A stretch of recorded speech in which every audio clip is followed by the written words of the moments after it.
It is September 11th, 2009, 8 years after the tragic events that hit New York and Washington, D.C. Operation Northwoods, the official U.S. government plan to stage terror attacks in U.S. cities to start a foreign war with Cuba and the Soviets. Operation Ajax, staging terror attacks in Iran to blame it on their government, declassified. Gulf of Tonkin, admittedly staged to get us into the Vietnam War that killed over 1 million Vietnamese and 58,000 Americans. False flag terror is real. But Charlie Sheen of Platoon and Wall Street and Major League and, of course, the #1 top-paid TV star, Charlie Sheen is simply asking questions. And he's with us now into the bottom of the next hour. For a full hour today, Bob McIlvaine, who lost his son in the towers, will be joining us coming up later in the next hour for the last 15 minutes of this interview. Joining us from his home in Los Angeles is Charlie Sheen. Charlie, thanks for being with us. Thanks for having me, Alex. It's great to be here, as usual. I think right off the top, we need to take a moment of silence for the victims of September 11th. Just know that those are the memories that we're honoring today.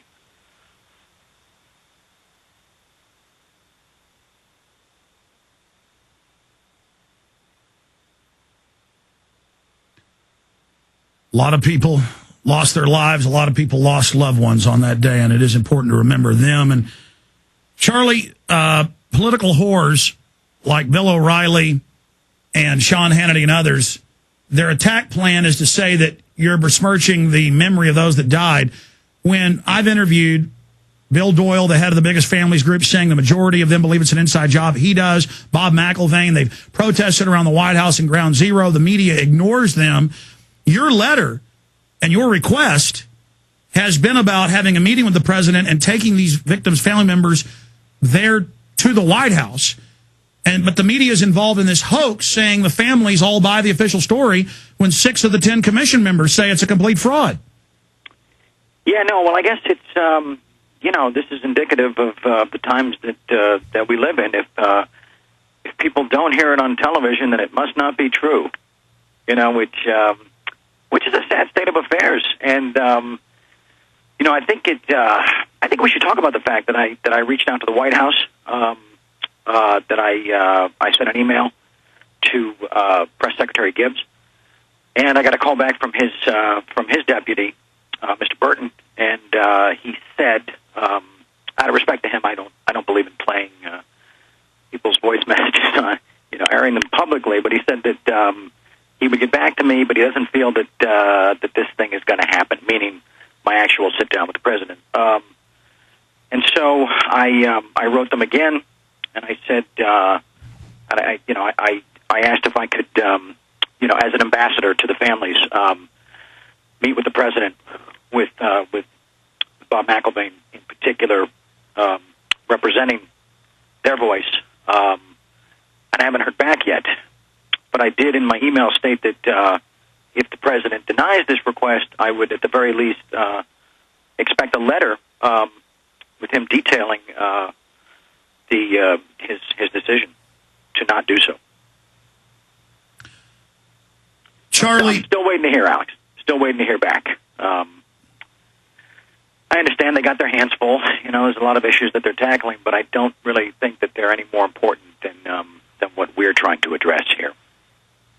Yeah, they're busy staging events. It turned out the White House had ordered the New York police not to tell the mayor about the flyby. Air Force One photo op triggers panic in Manhattan. Turned out the White House ran that to create some type of psyop. Now you have this drill run by the Coast Guard with the media covering it like it's real, just a mile from where he's giving a speech. But he has now lovingly reassured us that everything's okay, but reminded us of how wicked the cave dwellers are and how we better give up all our rights or they'll get us.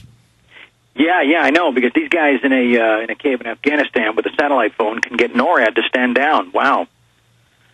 They're more powerful than we ever imagined. As far as that flyby, haven't any of these clowns ever heard of Photoshop? I don't know. Call me crazy. It just seemed a much easier and cheaper solution, Well, it turned out it wasn't a photo op. There was a psyop the White House ran. Gotcha. And that's hidden in plain view, and that's clearly what's happening here. But, yeah, they could have gotten a photo op for Air Force One over New York. Give me a break. Yeah. Let's talk about that media spin. you wrote the letter so they would focus on the 20 points. Talk about that, and then please expand on the fact that they continue to put words in your mouth and misrepresent what you're saying. Well, yeah, I mean, but I anticipated this. I didn't know that it would be this egregious, that it would be this blatant. You know, I wrote the letter to get people's attention. Oh my God, did this really happen? And then bang, there's all the data. And so I think it's had the effect that I had hoped for, and even more so. But the media right now is really they're really showing their ignorance as well as their true colors. Because I haven't read one hit piece, one article, online or otherwise, that after attacking me personally, they then never go on to say, well, we've looked at your 20 bullet points, and here's why they're completely invalid and based in fiction. So I think that we put something out there that is so powerful that they can't figure out a way to disassemble it this time. They're doing all their research, and they're looking in all their archives, and rather than rolling out some experts or really looking at the facts and saying, well, this is questionable or that's questionable, we've really tied their hands. So all they can do is attack me personally, and it's sad. It's sad. I mean, I actually kind of feel bad for these people. That's all they got. Like, oh, well, he did this, this, and this. Okay, all right, keep going. Yeah, I did that. Okay, might have done that. Whatever. Let's get to the facts. And they just don't get there. But I think what we need to mention, Alex, is that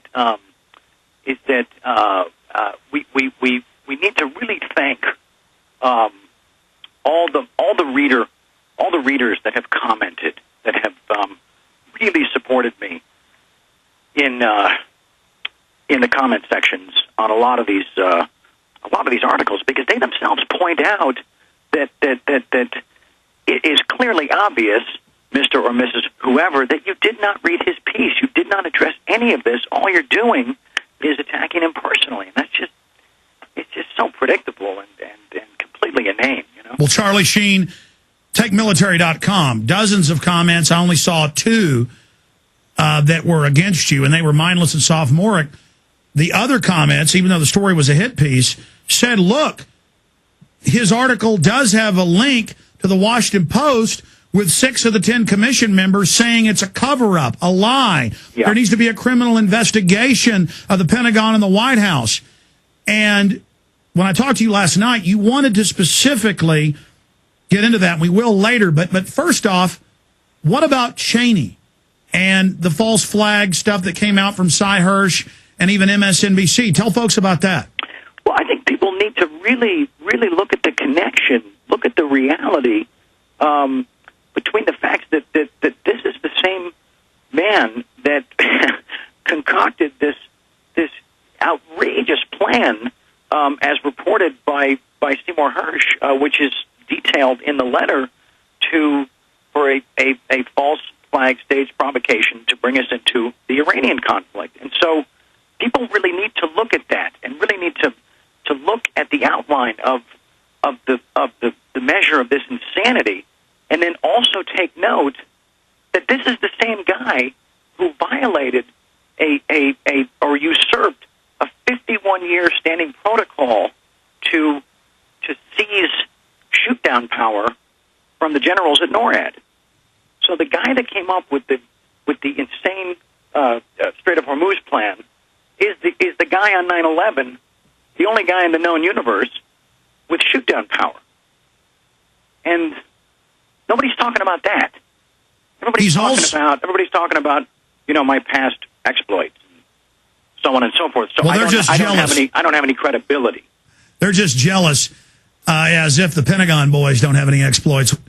Hookers are more ubiquitous than water fountains in D.C. Bill Clinton. But the point is, expanding on this, sir, and not what you did when you were 25, expanding on this, It's Dick Cheney that wrote the PNAC document September 20th, 2000, saying we need a big Pearl Harbor event, a big terror attack, a catalyzing event to launch our global domination. Yes, which people will notice that's observed through the voice of the president in my piece and not by myself, which I think was key.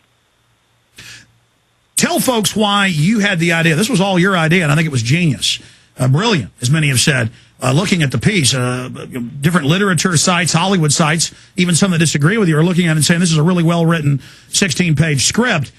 How did you get the idea to have it 20 minutes with the president and then put it out the way we did?